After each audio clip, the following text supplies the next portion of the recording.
আসসালামাইকুম, কেমন আছেন সবাই? আজকে আমার ছোট ভাবি তালের বড়া বানাবে। আর এখানে সব রেডি করে রাখছে। এটা হচ্ছে গুড়, আর এই যে তাল, আর এটা হচ্ছে চালের গুঁড়ি, আর এই যে নারকেল, আর এটা হচ্ছে ময়দা। ময়দা দিলে পিঠাটা একটু নরম হয়, আর যদি দরকার হয় চিনিও দেওয়া যাবে, যার যেমন পছন্দ। আর এক্সট্রা নারকেলও আছে, যে যেমন নারকেল পছন্দ করেন দিতে পারেন। আপনারা সাথেই থাকুন, আমরা এখন বানাবো ইনশাল্লাহ। এখন ভাবি আস্তে আস্তে সব কিছু দিয়ে মিক্স করবে। এখন ওই তাল, এখন নারকেল,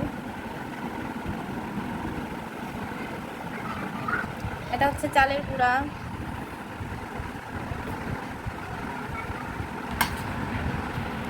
এটা হচ্ছে সামান্য পরিমাণ, মানে 1 চামচ 2 চামচ যে পরিমাণ অনুযায়ী ময়দা, সামান্য পরিমাণ লবণ। এখন ভালোভাবে মাখাতে হবে।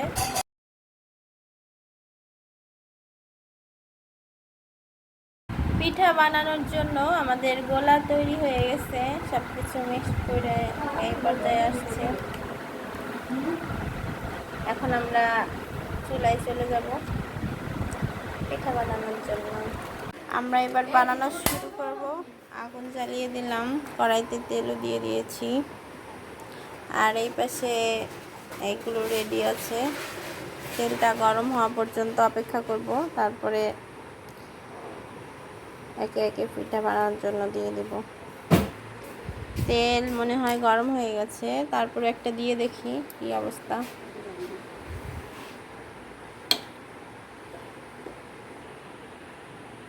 বিসমিল্লাহ।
আমাদের পিঠা হয়ে গেছে, আবার খাওয়া হয়ে গেছে, অনেকগুলা অবশিষ্ট হয়ে গেছে।